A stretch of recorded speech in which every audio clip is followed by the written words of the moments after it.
Why do some people seem invincible, while others shatter at a single word, a failure, or a cold glance?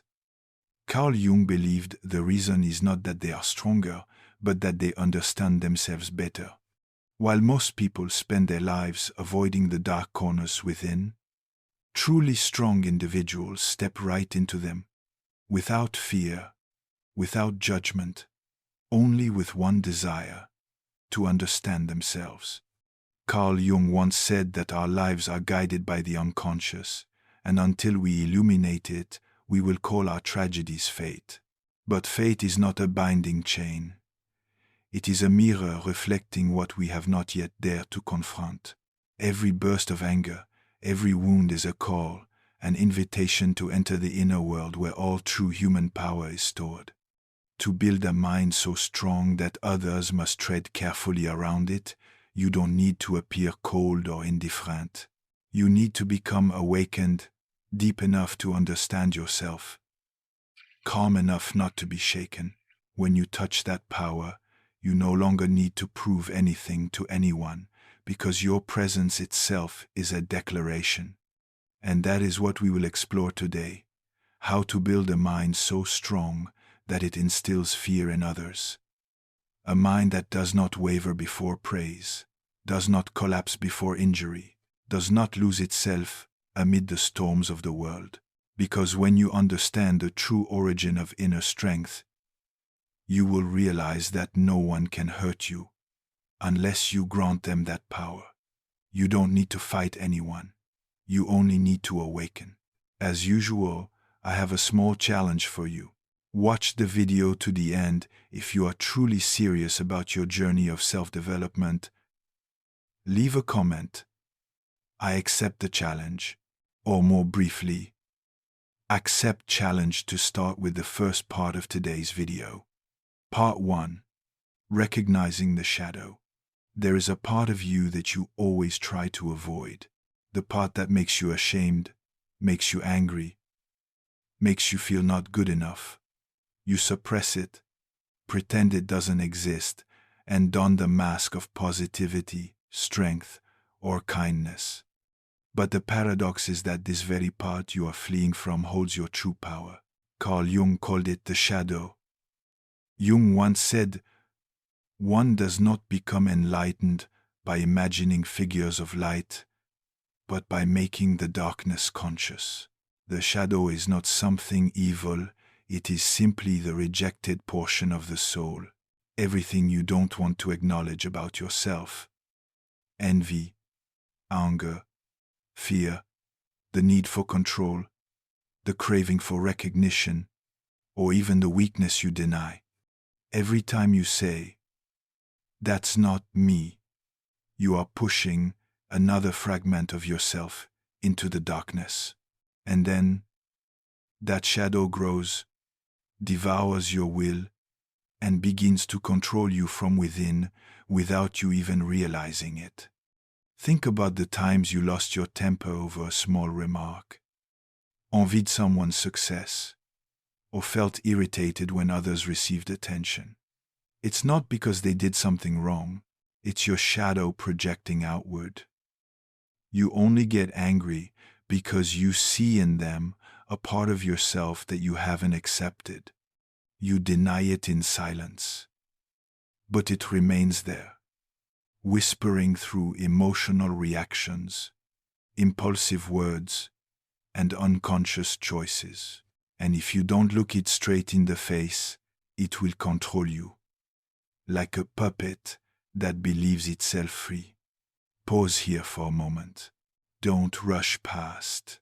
Close your eyes for a few seconds and recall the last time you got angry, felt small, or experienced envy. Try asking yourself, which part of me is speaking through this emotion? If you are brave enough not to evade that question, you have just taken the first step on the journey to seeing yourself. So, recognizing the shadow is not a pleasant process. It is like looking in the mirror and seeing not only your familiar face, but also the distorted parts, the cracks, the forms you once denied. But it is precisely there, in that raw honesty, that power is born. Because you cannot master what you do not dare to confront. Imagine walking through a forest and hearing a strange noise. You fear it because you don't know what it is. But when you dare to hold up a light and shine it, you realize it's just the wind through the branches. Your inner shadow is the same. When you haven't seen it, it makes you tremble. When you dare to look, it loses its power. Recognizing the shadow is the first step to reclaiming control of your own mind. Someone might ask, but why touch that dark part? Why not just focus on the positive? Because light has no meaning if you have never known what darkness is. Fake positivity is just another way to evade reality. Truly strong people are not those who are always cheerful, but those who dare to touch the pain and learn to listen to the message hidden within it. The darkness does not come to destroy you. It comes to show you what remains unhealed. For example, when you feel hurt because someone abandons you, the real pain does not lie in their action, but in your long-standing fear of abandonment. Perhaps from childhood, when you are not truly heard, the shadow stores those memories. And every time a similar situation arises, it wakes up to remind you that the wound is still there. If you evade it, it will repeat endlessly. If you look it straight in the eye, it will gradually dissolve. In Jungian psychology, the journey of confronting the shadow is not a battle to eradicate the dark part, but a journey of integration, to let light and darkness coexist in balance. Because without darkness, you cannot have depth. A person who only knows light becomes shallow and fragile, because they do not understand the true nature of humanity. But one who has faced the shadow becomes serene, profound, and steadfast, because they no longer fear themselves. Jung believed that each person has the potential to become whole when they unify the two sides of themselves. Such a person is not easily provoked, not easily manipulated, because they know who they are and who they can become. They see anger, but do not let it dominate. They feel fear, but do not let it halt their steps. They do not try to become better than others, but only strive to become more true to themselves. Look at the people you once considered strong. They may not be the type who always smile or display constant positivity, but you sense in them an admirable stillness, as if they have traversed dark regions you have not yet dared to touch. They don't need to prove anything because they know true strength does not lie in defeating others, but in mastering the demons within.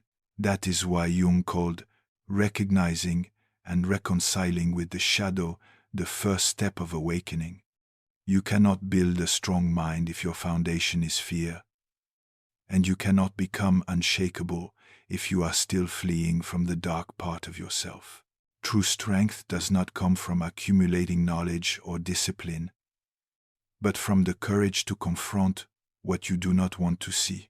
When you begin to look at the shadow, you will find it is not only frightening, but full of vitality. Within it lie the parts you once neglected: passion, creative instinct, primal courage, powerful intuition. All that was once suppressed now awaits release. Recognizing the shadow is not just facing fear, but unlocking the greatest potential within you. And then one day, when someone tries to hurt you, when the world hurls criticism, judgment, or contempt at you, you will smile, not because you feel nothing, but because you know exactly who is speaking in your mind, the wounded part, the fearful part, or the healed part. When you know that, no one can manipulate your emotions anymore. Part 2. Overcoming the victim archetype. When you realize that the fears, angers, and weaknesses within are not enemies but mirrors reflecting human nature, another truth will gradually emerge. You realize that much of the pain you have endured does not come from circumstances, but from the role you unconsciously choose for yourself. That is the role of the victim. Jung called this an archetype, a deep psychological pattern existing in the collective unconscious.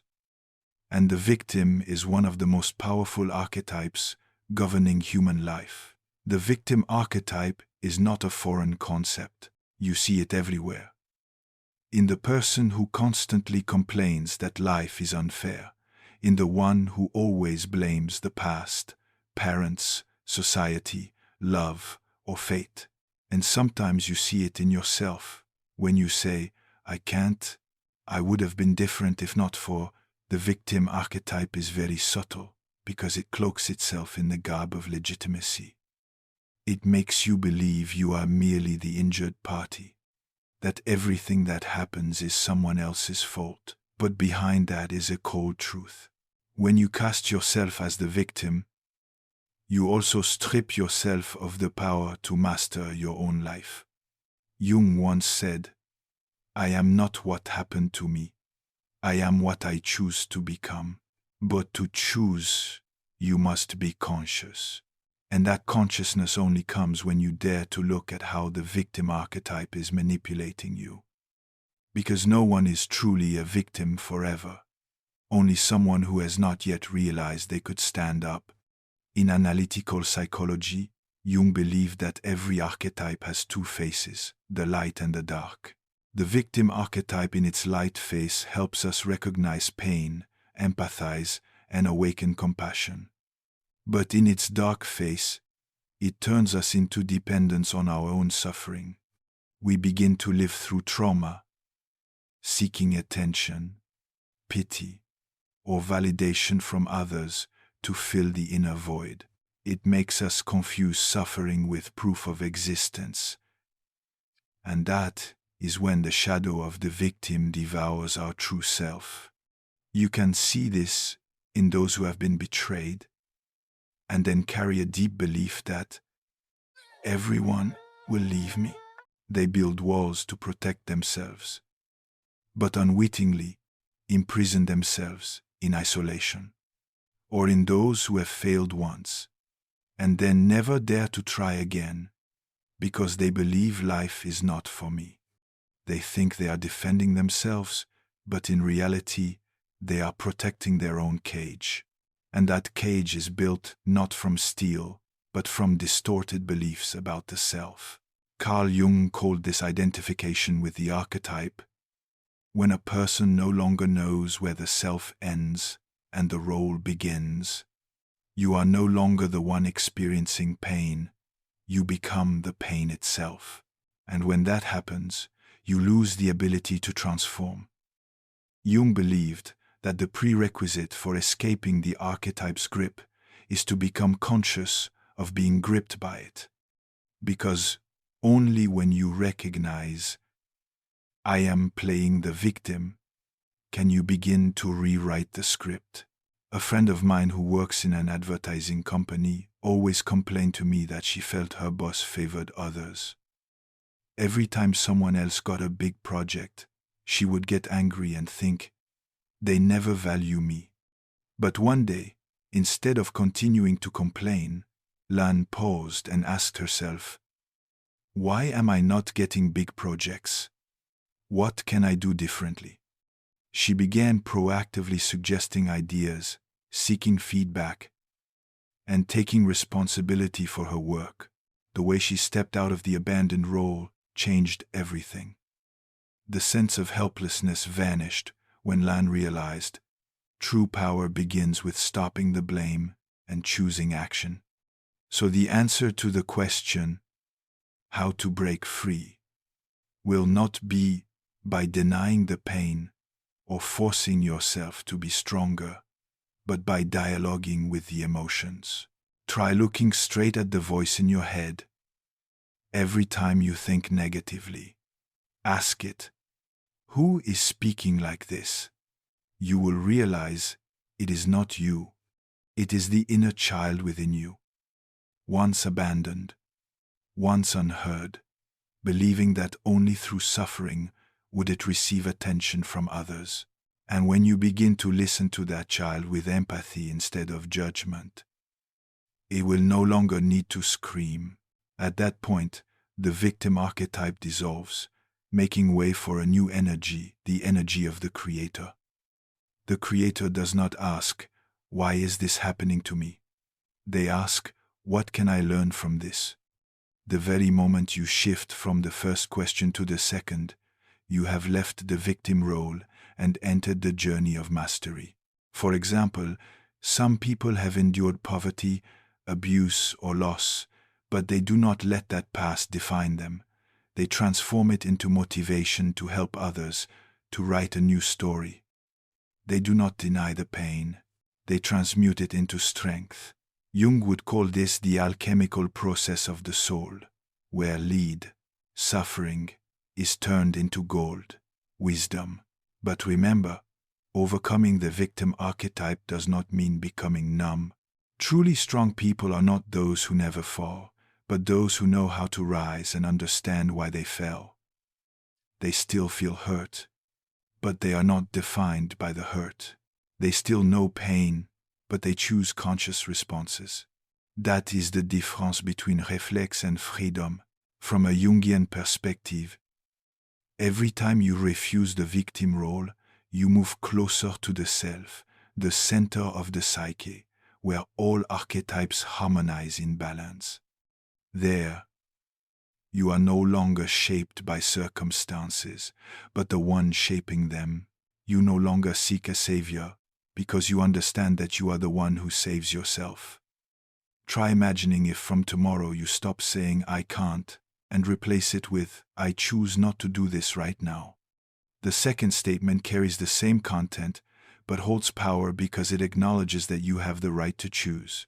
And that right to choose is the first step of inner freedom. All freedom begins with this realization: I am no longer a victim. And then you realize, no one has ever truly hurt you. They only touched the wounds you have not healed. No one has ever taken your power. You only once forgot that it belongs to you. When you remember that, when you stop playing the victim and return to being the creator of your own life, you need to prove nothing. The stillness within you is already proof of A that no one can shake. That is the door leading to a deeper layer of the mind, where not only you are present. There you realize that your fears, beliefs, dreams, and symbols that have appeared in your life do not entirely belong to you as an individual.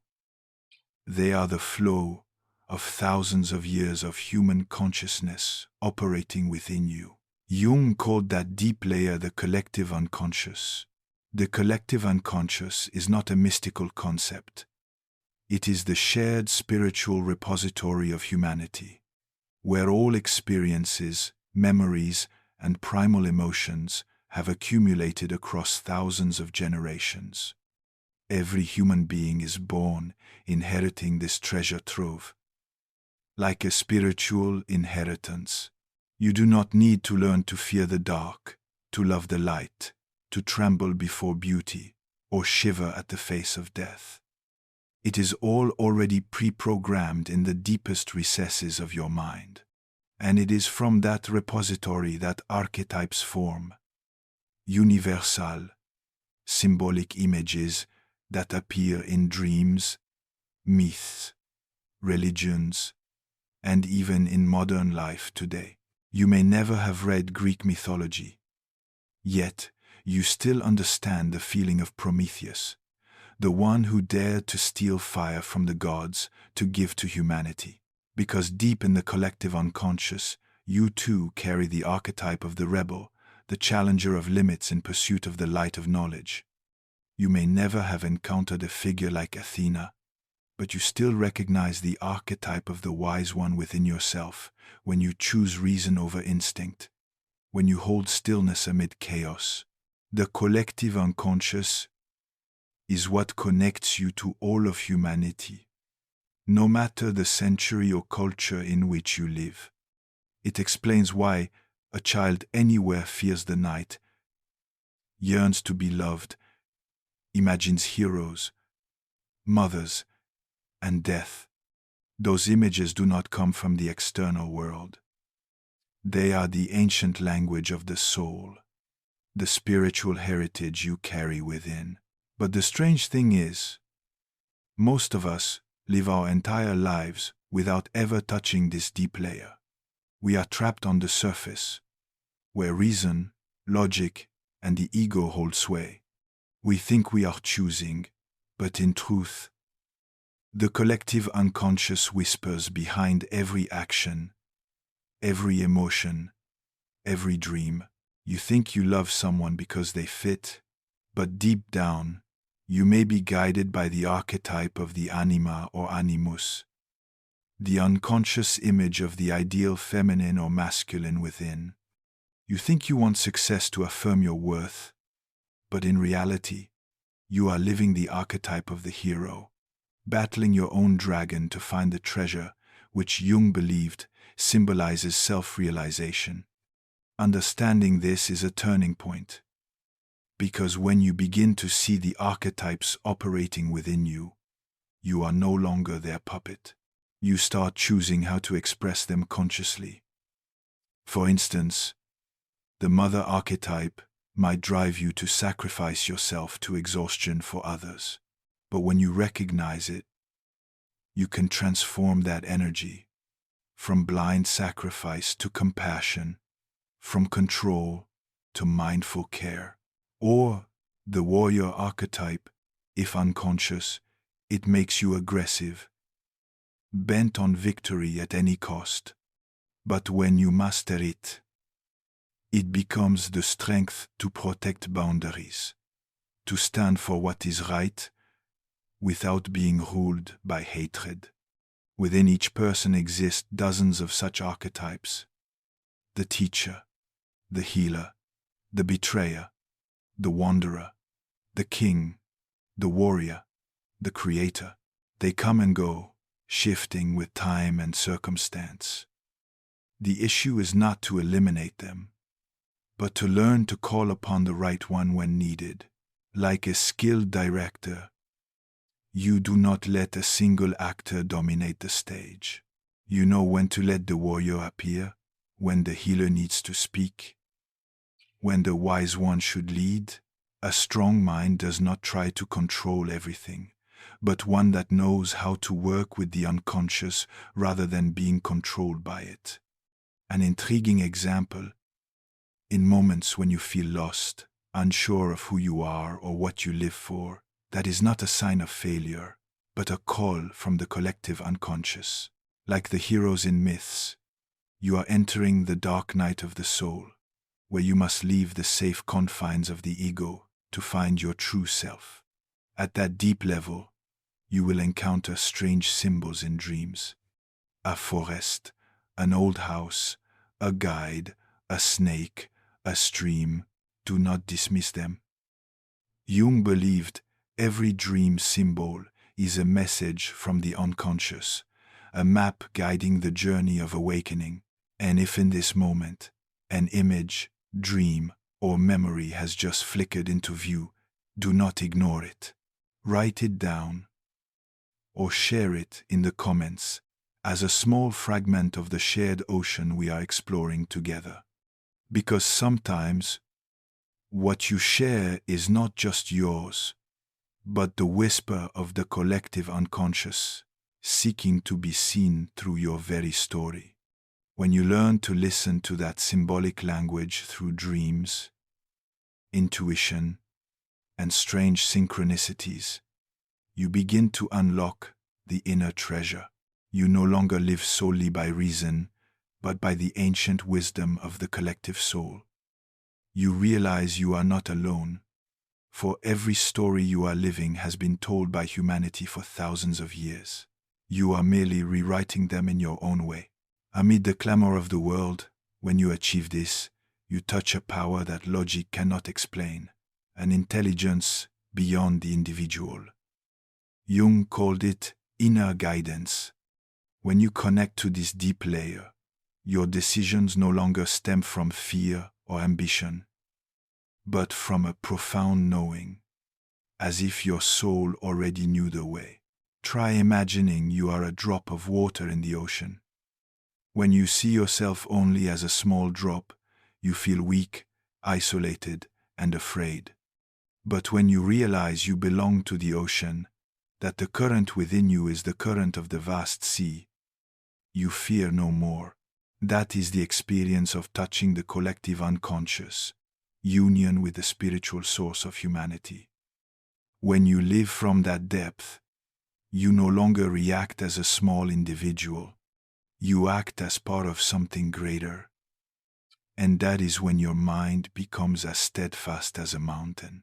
No one can shake you, because you are no longer just you.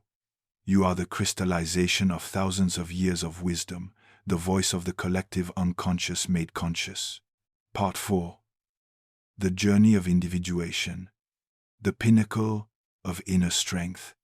Here, you enter the deepest and most sacred stage of the spiritual journey that Carl Jung called individuation.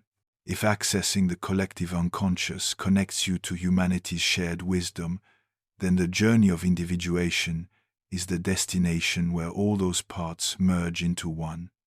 Individuation is not about becoming the best version of yourself, as the modern world preaches.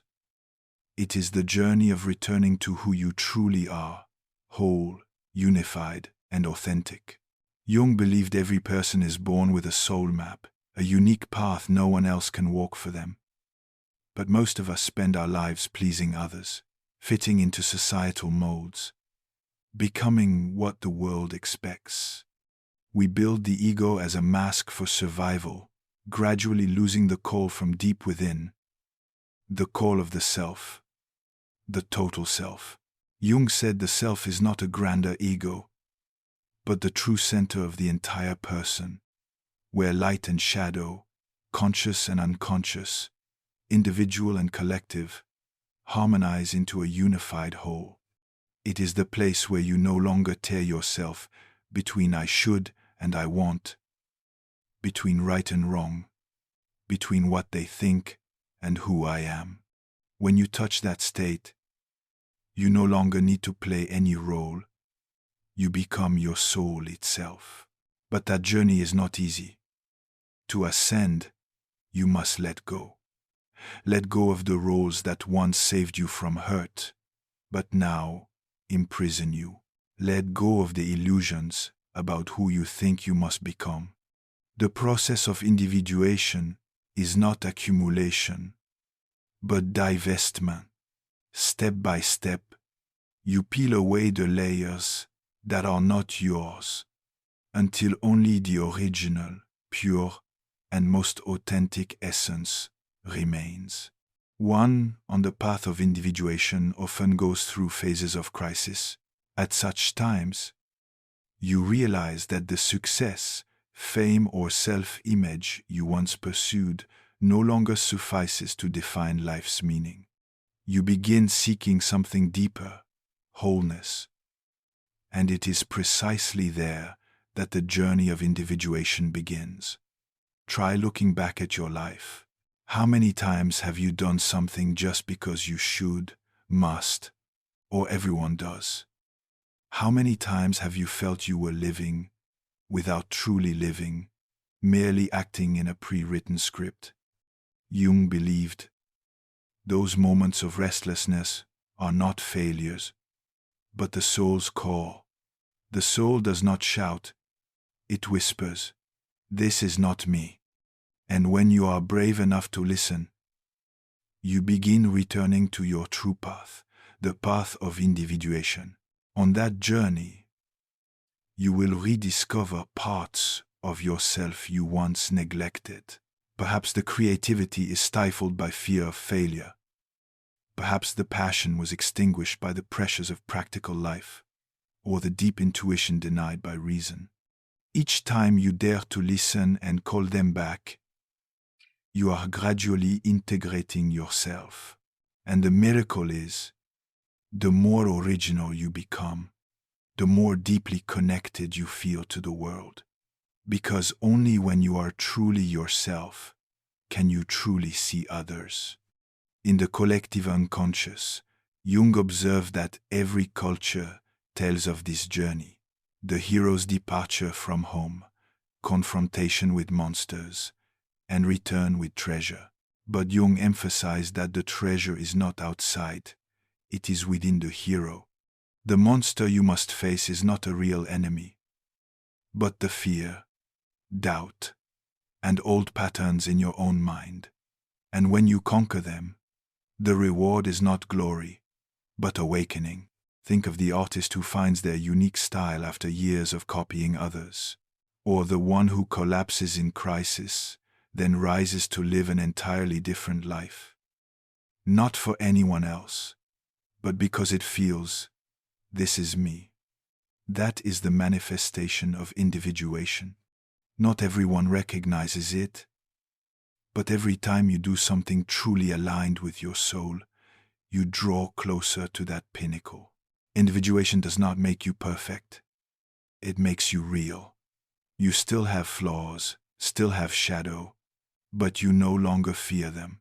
You understand that shadow is not opposed to light. It is the indispensable part that gives light meaning. When you accept both, you attain wholeness, the highest state of the human psyche. And when you live from that place, everything changes.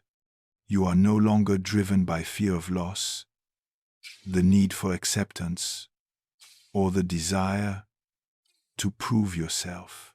You need not affirm your worth, for you are worth. You need not chase light, for you are the source.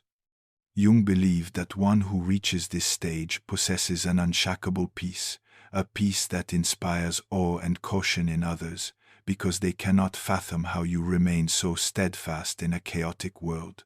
That is the pinnacle of inner strength, when you no longer need to hide, control, or prove. You simply are, and in that state of being, you become strong naturally, like a mountain that needs no roar to proclaim its height. And when you arrive at that point, when you unify all parts of yourself into a coherent whole, you do not merely build a strong mind, you build an awakened mind. And that, precisely, is the pinnacle of inner strength, the strength of one who has passed through shadow, transcended the ego, touched the soul, and returned as an unshakable being. If what you have just heard quiets your mind, as if something within you is being called by name, hold this moment with a like or subscribe, a silent promise to your own soul that you will continue the path back to your true self. This journey is not for the intellect, but for those brave enough to heed the deepest voice in their heart.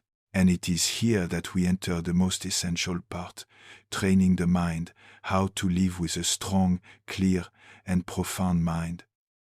Part 5. Practicing mind training. Jung once said, "No tree, it is said, can grow to heaven unless its roots reach down to hell." And training the mind is the process of letting your roots sink deep into reality, where there is pain, friction, and limitation, so that your truncated branches can reach the heights of awareness. There are no shortcuts, no magic secrets, only persistent, steadfast practice and daily wakefulness. The first step in training the mind is to observe yourself without judgment.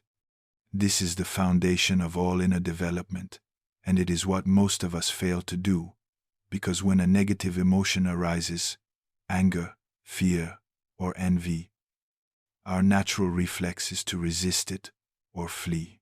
But Jung would say, do not try to banish the shadow, look into it. Each time you observe anger without rushing to conclude, I am bad or I am weak, you allow your mind to see the full picture. That gaze, untainted by judgment, is what makes the shadow dissolve on its own. A simpler yet profound practice is conscious journaling to capture the inner flow. Whenever a strong emotion arises, pause and write, "I am feeling because," and continue until you touch the deepest layer of the cause. In doing so, you bring the unconscious into the light. Jung saw this as a healing act, for language is the bridge between the unconscious and the conscious. The second step is practicing silence, not external quiet, but inner stillness, where you cease trying to control everything, cease reacting, and simply be present. You cannot build a strong mind in a noisy world if you do not know how to return to your own quiet. It may be through meditation, walking in nature, or just sitting in silence for a few minutes each day to watch thoughts pass without clinging to them. This is when you learn that you are not your thoughts, you are the one observing them. The moment you realize this, you detach from identification with the ego, and your mind begins to find freedom. Next is training the capacity to endure adversity. A weak mind shatters before suffering, while a strong mind sees suffering as material for growth. Jung worked with many patients who endured psychological trauma, and he realized that it is not those who suffer less who live better, but those who turn suffering into meaning. Each time you face a challenge, ask, which part of me is being called to grow through this experience? When you stop seeing adversity as an enemy and begin seeing it as a teacher, your mind shifts to another level, where every difficulty becomes an opportunity for evolution. Another method Jung particularly emphasized is active imagination. This is not daydreaming, but deliberately dialoguing with images, symbols, or figures that arise in the mind. For example, if you dream of a wolf chasing you, instead of fearing it, you might sit down, close your eyes, and re-encounter that wolf in imagination, asking it, "Who are you? What do you want to tell me?" You may be surprised by the response from within. Jung believed this is the language of the unconscious communicating with you. When you learn to listen, you are no longer ruled by it. To sustain inner steadiness, Jung also advised building a small ritual for the soul. It need not be religious or elaborate, just a daily act that reminds you to connect with your deepest self. Writing a few lines of morning reflection, lighting a candle, walking in silence, or simply sitting before a mirror and asking, "What does my soul need today?" When these acts become ritual, they form anchors of consciousness, places you return to when the world tilts. Another important aspect of mind training is learning to tolerate ambiguity. Modern humans always want everything clear, logical, and answered. But Jung said that ambiguity is the nature of the soul. A strong mind does not know all, but one that can stand firm in the unknown without panic. When you learn to live with questions, rather than rushing for answers, you cultivate a profound quality. The humility of one who understands the soul is always vaster than reason. And finally, a practice few mention, conscious compassion, not just for others, but for yourself. For in the training process, there will be days of weakness, times when old ego patterns return, mistakes that seem to pull you back. But Jung would remind you, no one can reach the light without passing through their own shadow. Compassion is not indulgence, but the ability to see yourself with understanding eyes. I am learning. I am growing. That gentleness is what allows you to go the distance without breaking. Training the mind, in Jung's spirit, is not about becoming absolutely controlled or impassive to everything. It is the process of learning to live with all states of being, high and low, light and dark, strong and weak, while holding the inner center. That is the ultimate goal of mind training, not to make you invincible, but to let you live truly in every moment with an awakened, courageous, and unmanipulable being. And when you touch that state, the world may sway, but you will not, for you have become the very soul Jung described, one who knows how to stand firm in the darkness without losing their light. From here, the choice lies not in what you know, but in how you live with what you know. The strength you seek is not at the end of another path. It waits in every small decision. The way you look at someone with unguarded eyes. The way you stand tall when your heart still trembles. The way you keep your word to yourself when no one watches. When you dare to take responsibility for the inner voice, honor quiet boundaries, and stay loyal to what is right even at a cost. You turn your life into living proof, rather than a presentation on strength. From this moment, see each day as a small vow. Choose truth over safety, wakefulness over convenience, presence over escape. Then one day, you will realize you no longer need to seek. Every small choice you honor today is the very form of that strength.